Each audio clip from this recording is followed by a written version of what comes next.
Hello বন্ধুরা, আসসালামু আলাইকুম। শিবলু কিচেন থেকে আপনাদেরকে স্বাগতম। চলে আসলাম সুন্দর একটা রেসিপি নিয়ে, সেটা হলো আয়ের মাছ ভুনার একটা রেসিপি। আসলে আমরা আয়ের মাছটা সুন্দর মতো বাজার থেকে কেটে নিয়েছি সাইজ মতো। এখন বাসায় এনে এটা ধোয়া সুন্দর মতো আমরা ধুয়ে নিয়েছি। এটা এখন আমরা হলুদ, মরিচ, হলুদ, লবণ ও একটু আদা বাটা, একটু জিরা বাটা দিয়ে মাছগুলো মেখে নিব। মাছগুলো আমরা সুন্দর মতো ভেজে নিব। আসলে ভুনা করার জন্য যা যা দরকার যাবতীয় সেগুলোই আমরা ব্যবহার করে মাছগুলো দেশীয় পদ্ধতিতে আজকে মাছগুলো ভুনা করব। সেটা আপনারা ধৈর্য সহকারে দেখেন। এটা বিদেশি খাবার না, যদিও এটা আমাদের বাংলাদেশি খাবার। মানে ঘরোয়া পদ্ধতিতে যেভাবে মাছ রান্না করা হয় সেইভাবেই মাছটা রান্না করা হবে। যদিও আমরা রান্না বান্নায় নতুন, তবুও চেষ্টা করি ভালো কিছু করার জন্য বা ভালো কিছু দেওয়ার জন্য। তো অবশ্যই আপনারা ধৈর্য সহকারে রান্নাটা দেখবেন। আমরা একটা ফ্রাই প্যান নিয়ে নিয়েছি। ফ্রাই প্যানে কিছু পরিমাণ তেল দিয়ে দিয়েছি। তেলটা গরম হওয়ার পরে আমরা কিন্তু একটা মানে কয়েক টুকরা মাছ সুন্দর মতো ভেজে নিব। ভুনা করার জন্য আপাতত যা আমার প্রয়োজন আমি ততটুকু মাছ কিন্তু ব্যবহার করব বা ভুনা করব। মানে যার ফ্যামিলিতে যেরকম লোক আছে সে সেরকমই রান্না করবে। আসলে মাছ তো বেশি করে রান্না করে রাখার জিনিস না, যদিও আমরা ফ্রিজের মাছটা রান্না করা মাছটা খুবই কম খাওয়া হয়। নতুবা নতুন নতুন পদ্ধতিতে আসলে সব কিছুই রান্না করা হয়। সেরকমই আমরা যেটাই রান্না বান্না করি সেটা ফ্রিজের জিনিস আসলে বাসার অনেকেই খেতে চায় না, বা তখন ফ্রিজের ঠান্ডা জিনিস মজাও লাগে না। তো গরম গরম রান্না করার চেষ্টাই করি সব কিছু। তা আপনারা ধৈর্য সহকারে রান্নাটা দেখেন যে মাছগুলো কিন্তু আমি সুন্দর মতো ভেজে নিয়েছি। এখন একটা কড়াই দিয়ে দিয়েছি। কড়াইতে কিছু পরিমাণ তেল ও পেঁয়াজ দিয়ে দিয়েছি।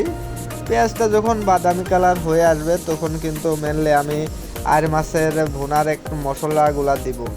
মেনলি মশলা দিব কি দিব, একটু পরিমাণে আদা বাটা, একটু জিরা বাটা ও পেঁয়াজ বাটা। মেনলি পেঁয়াজ বাটা ব্যবহার না করলে ঝোলটা ঘন হয় না, এই কারণে আমরা যে কোনো মাছেই ভুনা করলেই মেনলি আমাদের পেঁয়াজ বাটা দিতেই হবে, লাগবেই।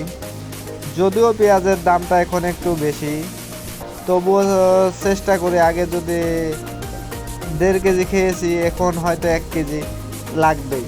আসলে সবার তো ফ্যামিলি, ছোট হোক বড় হোক, সবারই কিন্তু ফ্যামিলি আছে। সবাই চায় যে কিছুটা কম অপচয় করি। বেশি অপচয়কারী কিন্তু ভালো না।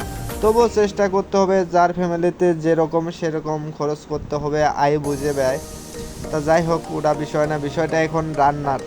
এই যে আমি রান্না বান্না করতেছি, এখন আমি এখানে দিয়ে দিয়েছি কিছু পরিমাণ আদা বাটা ও জিরা বাটা, দিয়ে দিয়েছি পেঁয়াজ বাটা। এখন দিয়ে দেব টমেটোর কুচি, একটু পরিমাণে লবণ ও হলুদের গুঁড়া, মরিচের গুঁড়া, সবগুলাই কিন্তু আমরা দিয়ে একটু পানি দিয়ে সুন্দর মতো কষিয়ে নেব। আসলে এখানে আমি মশলা দেওয়ার সময় আমি চামচটা ব্যবহার করি নাই, যদিও কুচন দিয়ে ব্যবহার করছি। এখানে আপনারা যদি দেন ছোট চা চামচের 1 চামচ হলুদের গুঁড়া দিবেন, 1 চামচের মরিচের গুঁড়া দিবেন। আর মেনলি ঝাল, অনেকেই আছে ঝাল কিন্তু খায় খুবই কম, অনেকেই আছে আবার ঝালটা খায় বেশি। তা আপনারা সেরকম পরিমাণে দেবেন। যদি ঝাল বেশি খান বেশি দেবেন, কম খান কম দেবেন।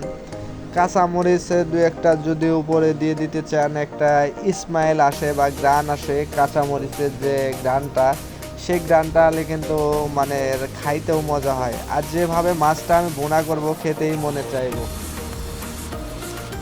মনে চাইবো। এখন আমি রান্না বান্নায় খুবই ব্যস্ততা। আসলে রান্না করলে তো সময় লাগবেই। মশলাটা কষানোর সময় আমি কিন্তু কষিয়ে নেওয়ার কারণে একটু পানি দিয়ে দিয়েছি। পানিটা সুন্দর মতো দিয়ে যে মশলাটা কিন্তু আমার সুন্দর মতো কষিয়ে গেছে। আমি কিন্তু কিছু সময় পরে মাছ দেবো। আসলে মাছগুলো তো ভাজার জন্য, মাছগুলো তো আমি ভেজেই নিয়েছি। এখন মশলাটা যদিও একটু নামিয়ে রাখবো। সুন্দর মতো মশলাটা কষিয়ে নিয়েছি। দেখেন, এখন আমরা মাছ দিলে কিন্তু হয়, তা আমরা কিছু সময় পরেই মাছটা দিয়ে দিব। সুন্দর মতো কষানো শেষ। দেখেন, আপনারা দেখলেই বুঝতে পারতেছেন মশলাটা কত সুন্দর মতো আমরা কিন্তু কষিয়ে নিয়েছি। এখন মাছগুলো দিয়ে দিতেছি, মাছগুলো আবার সুন্দর মতো কষিয়ে নেব।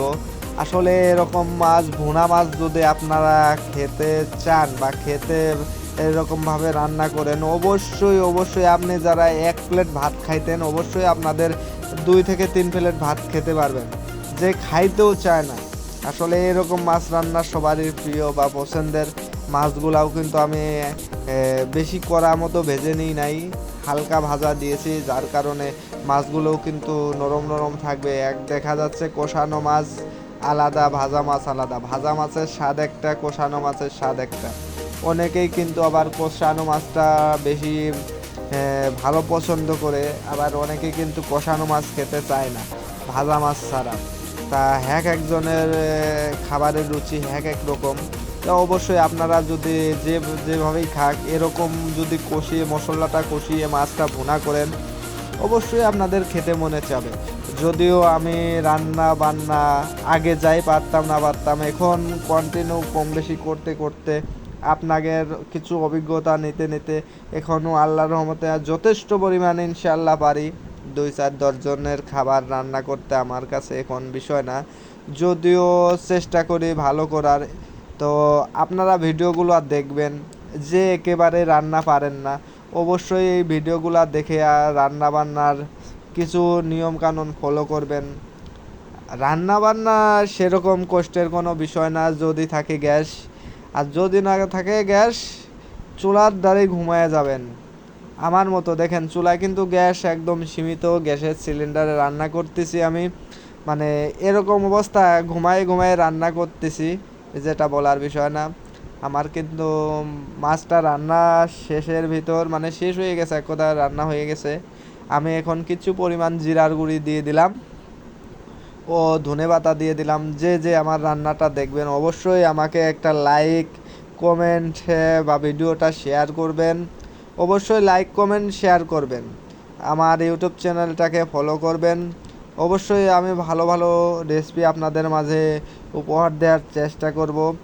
অবশ্যই আপনারা আমার বাসায় আসবেন, দাওয়াত রইল। হয়তো এখনও সেরকম কিছু করি নাই, যাই হোক, এগুলাই আজকে আমার রেসিপি। আল্লাহ হাফেজ।